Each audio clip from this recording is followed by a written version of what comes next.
In 2004, dance was war. Crews, warehouses, callouts.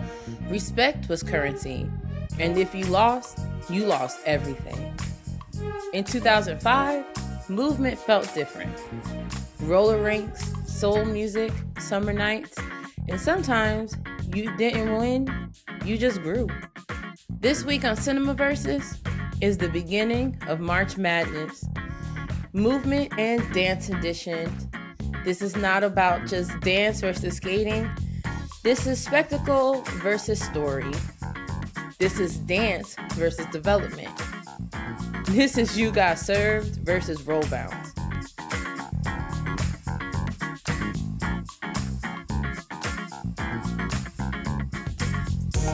Baby, what's up, what's goody, and what's poppin'? And welcome back to my channel. If this is your first time being here, first of all, hey, Professor Ogilvy! Hello! My name is Top Cat. I am your YouTube personality, your reactionary goddess, and your cinema griot. And thank you so much for being here, because you could have been anywhere on Beyonce's good internet, but you are here with me, and I appreciate you for that. So if you could just do me a favor, if at any point that you like what you see upon your black screen, your black mirror, if you could just do me a favor and hit that subscribe button down there, and make sure that you join the family, because baby, we are obviously friends now. We're friends now. Yes, we are back to the original format. We are back to movie versus movie. And it is officially the best month of the year, if you ask me, because it's my birthday month! Woo! It's your birthday, bad contest, you in first place. On Tuesday, I will be turning 35. I am hitting my auntie phase, my auntie stage in life, but that is okay. And I thought, what better way to celebrate my auntie years than by looking back at some of the height of my teenage years and look at some of the movies that dominated, which was all of the dance movies. So here at Cinema Versus, we are officially starting March Madness. We have two divisions. We have the street division, Roll Bounce versus You Got Served. Step Up to the Streets versus Honey. And then from the performance side, you have Bring It On versus Stomp the Yard.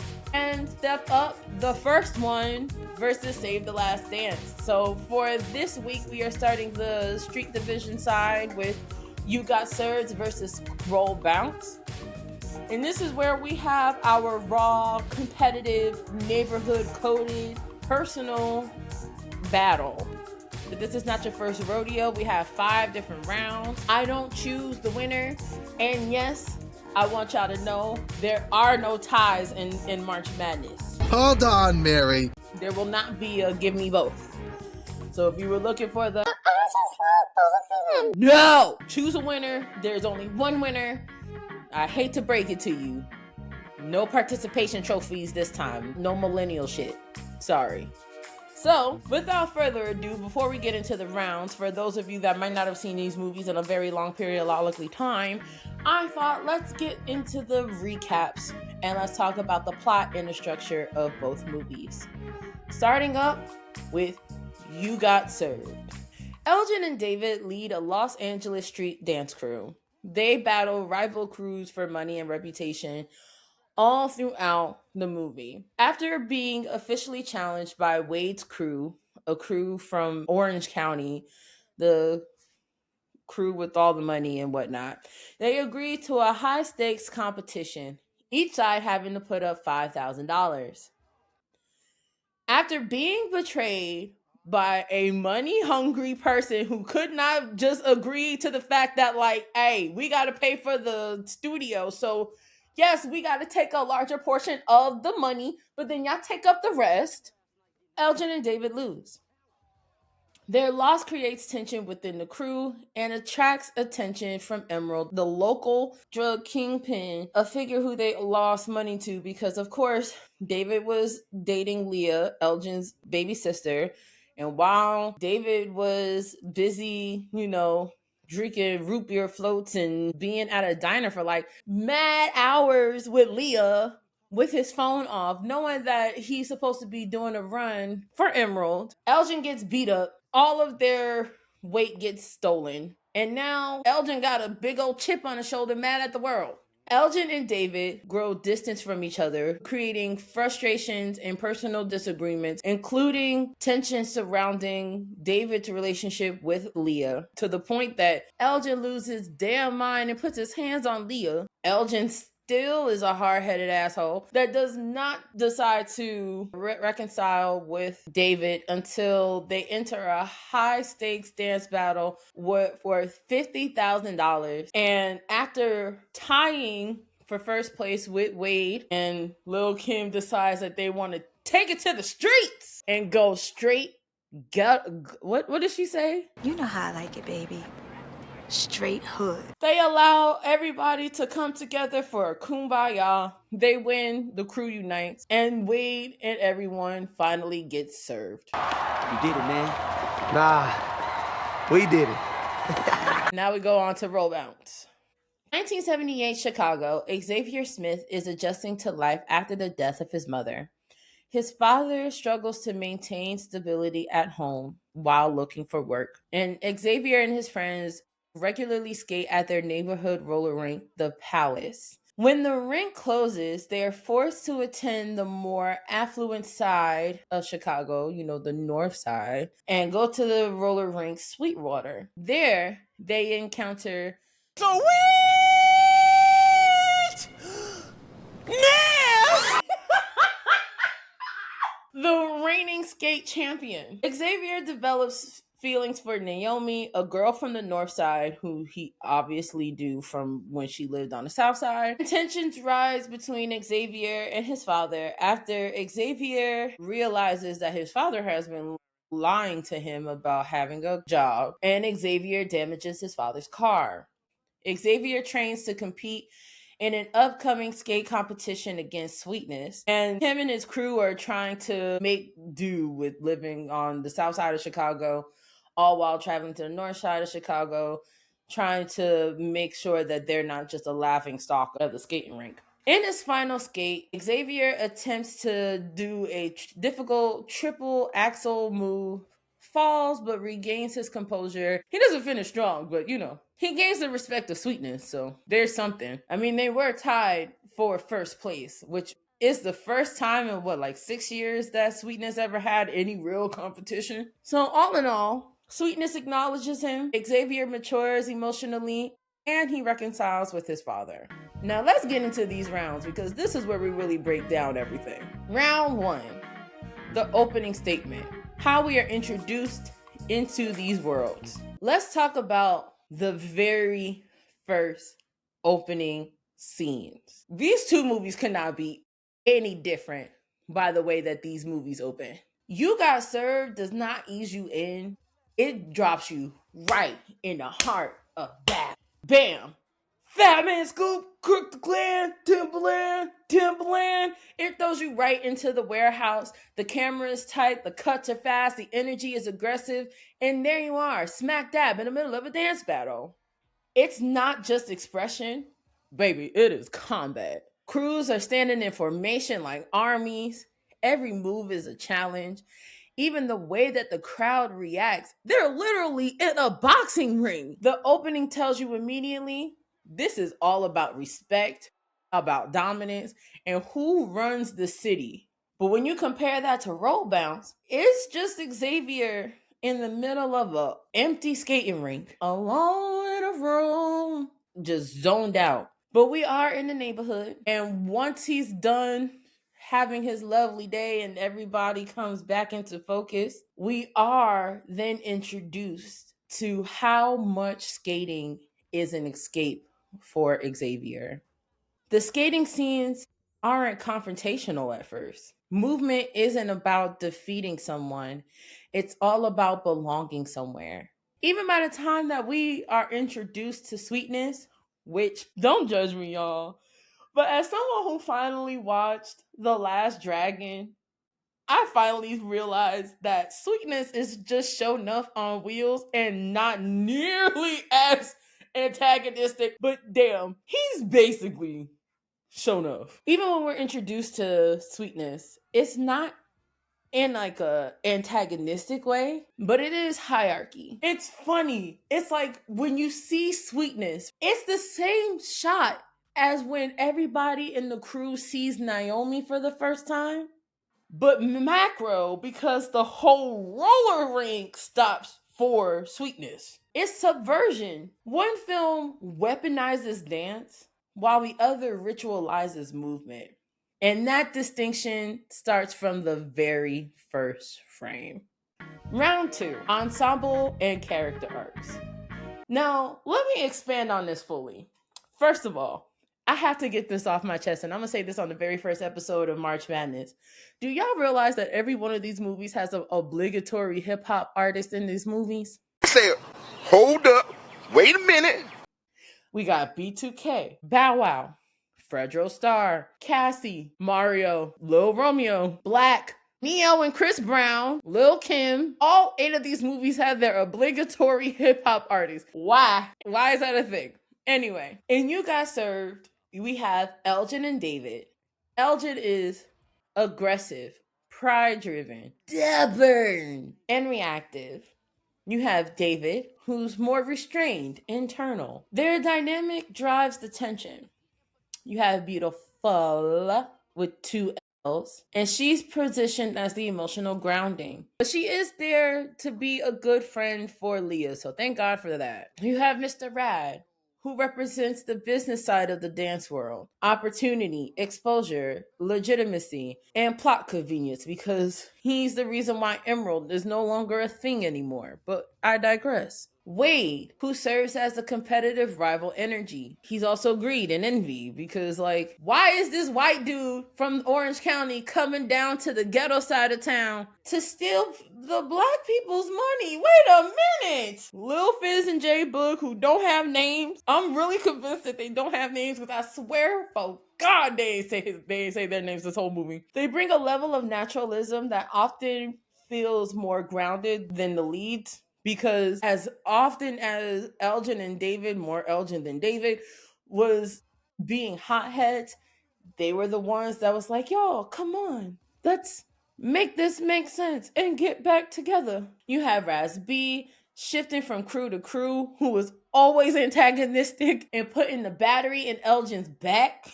And then there's Lil Saint. He was so sweet. He ain't had nothing to do, but he was there just to be fridged.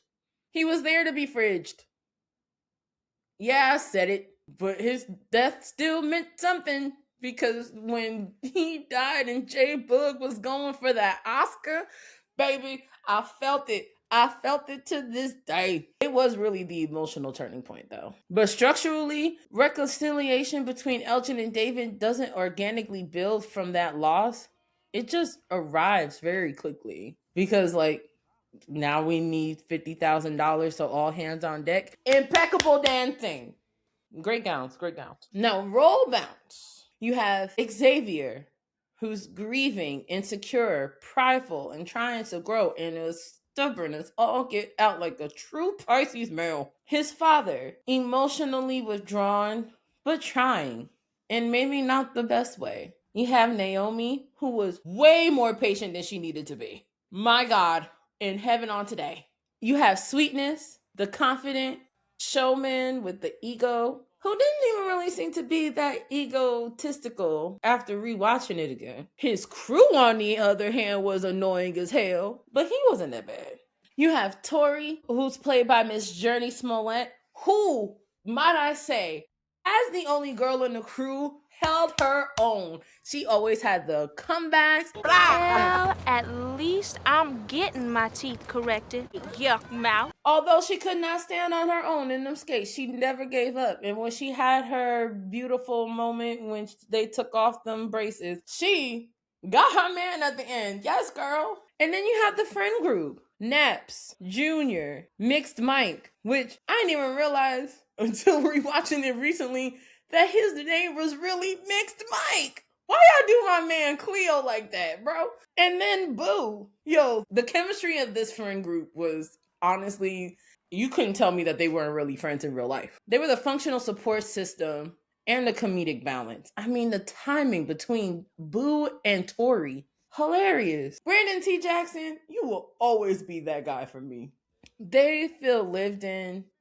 And yes, they argue and they joke, but they grow together. And sweetness doesn't have to be defeated in order to complete the story, because Xavier's internal growth is in the victory. That's the key structural difference. Round 3, the cultural impact and the legacy. So the purpose of Cinema Versus isn't just to put movies against each other, but to see how they have impacted us to this day. And this is where we get colorful. You Got Served might single-handedly be the reason why we've gotten so many dance movies afterwards. When You Got Served hit in 2004, January of 2004, might I add. And y'all know me, y'all know how much I love to talk so much crap about January movies, baby. It exploded. Dance crews became a mainstream spectacle. I mean, I think You Got Served is the reason why we eventually got America's Best Dance Crew. But we had battle choreography becoming cinematic in its own language. Music video energy dominated the frame. This film feels like it was edited like inside of a TRL episode. It fed into the rise of street dance competitions, the aesthetic that later films would amplify, the idea that urban dance culture could anchor a theatrical release. Because honestly, after we got You Got Served, we then got Step Up, Honey, a whole bunch of other films. I'm telling you, like, you cannot tell me that if we did not have You Got Served and that movie is such a phenomenon, we wouldn't have all these movies. There's a correlation. Now, Roll Bounce. With that being said, in Chicago, we have South Side versus North Side, working class versus the affluent. Roller rinks were real cultural hubs in Black communities. And this film doesn't just show skating, it shows class dynamics. It shows generational tension. It shows father-son relationships inside of a specific era. And the soundtrack wasn't just background, it was time travel. You Got Served influenced how we moved in 2000s, and Roll Bounce preserved how we remembered the 70s. One shaped contemporary dance identity, while the other archived cultural memory. Round 4. Just because we're going back to movie versus movie, just know that this will never go away. We have my favorite round. Round 4, core fear versus core desire. This one is all about what the movements taught us. Let's break this down psychologically, shall we? You Got Served showed us that its core fear was about irrelevance, fear of losing status, fear of humiliation, fear of not being the best. The way that Elgin and David would lose their mind if they were not the best. Elgin especially being the most hot-headed one out of all of them. Wade came and ambushed only Elgin, but then he puts his entire crew up because he gets called out. Their core desire is validation. They dance to prove something. Every battle is about dominance. Even reconciliation happens just so they can compete again at their best. Their movement is ego-driven. But with Roll Bounce, their core fear is emotional loss. Loss of their mother or their loved one. Loss of stability in childhood. Xavier would not let go of his mother at all. He wouldn't wear new skates. Anytime his mother was brought up, he would shut off and shut down and push everybody away. When all in actuality, the core desire is connection. He wanted to feel the same form of love again. Connection to his father, connection to community. When he lost the skating rink, the only place where he felt free, he didn't want to go to the Sweetwater, but he had no choice if he wanted to have that freedom. Connection to identity. Xavier, skate wasn't about dominance, it was about freedom. He skates to survive his grief. This is about warfare versus healing. And that is the true difference between these two movies. So we are down to our final round, rewatchability and the aftertaste. So yes, I know I've done a lot of ragging on You Got Served, because I finally took off the nostalgia glasses and stopped eating the member berries that I had when it came to this movie. And when we step back, You Got Served is really kinetic. This movie moves so damn fast, y'all. We went through a lot of stuff in the first 30 minutes. I promise you, go back and rewatch this movie. But is it not a beautiful time capsule of the 2000s? Because, girl, the fashions, the music, the lingo. I mean, is it a perfect movie? No. Don't say that. Do I not feel the giddies and the giggles and the, my gosh, is that Columbus Short in the background? Yes. Yes, I do. Baby, is that Kevin Federline? Yes. Huh? Yes, it is. I love ragging on this movie, but it's still iconic. It is an iconic movie, okay? Say what you want about You Got Served. It's iconic. It's loud. It's messy. It's clunky. But I mean, tell me if you don't want to fitness, Timberland. Tell me you don't want to twerk whenever you hear the song, okay? It's iconic for a reason. And if it's nothing else, it is going to be the Where's Waldo of the 2000s. It's a time capsule. You can't help but love You Got Served. With Roll Bounce, it's emotionally grounded. It takes its time. It builds. It is a complete coming to age story that happens to include skating. While rewatching this movie, I almost questioned whether or not I made the right choice with putting this into the March Madness movie, because I felt like, damn, is this really a dance movie? But no, it counts. And it's a good movie at that. One is about spectacle, a long story forward. And when you revisit these later, do you go back to the movie that is a product of the MTV era or the coming of age story? Are you watching for the adrenaline or are you rewatching for the narrative satisfaction? Because I tell you, when I rewatch the movie, expecting for Xavier to hit that triple axel and he busts his ass, I'm still like, oh yeah, he does lose. It gets me every time. Because that's what you expect to happen. And it doesn't happen. And you're like, damn. Now I turn this over to you. The poll is officially live in the community tab. And yes, there will be a winner. Please show it in the polls. Don't just comment on my videos. Don't just comment on TikTok and on my shorts. You have to vote, because I'm only going by the official community polls. Because whoever goes on and wins this round is going up against whomever beats Step Up to the Streets versus Honey. And we are doing this for the next 6 or 7 weeks or so. So yes, there are no both. There's only one winner this time. This is so anti-Libra of me. So you must choose. Are you street warfare or soulful healing? And just know that next week, we are going into the first round of the performance division, which is Step Up versus Save the Last Dance. And until then, protect Black art, stream Black stories, and celebrate movement.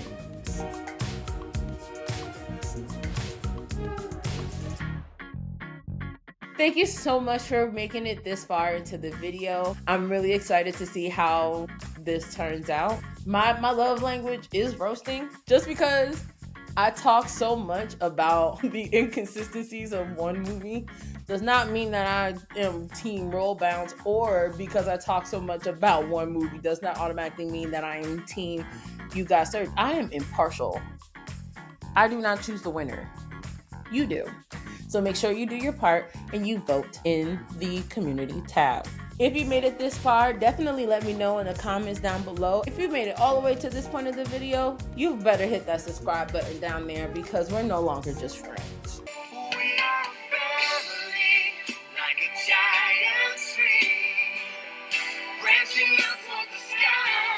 I love you so much, and I hope that you have a fantastic day. And if nobody has told you, I love you, and not just because you're watching my videos, but because you matter and your light is important. Tú también deberías de creer en ti. Vales más de lo que pienso. Until I see you next time. Bye!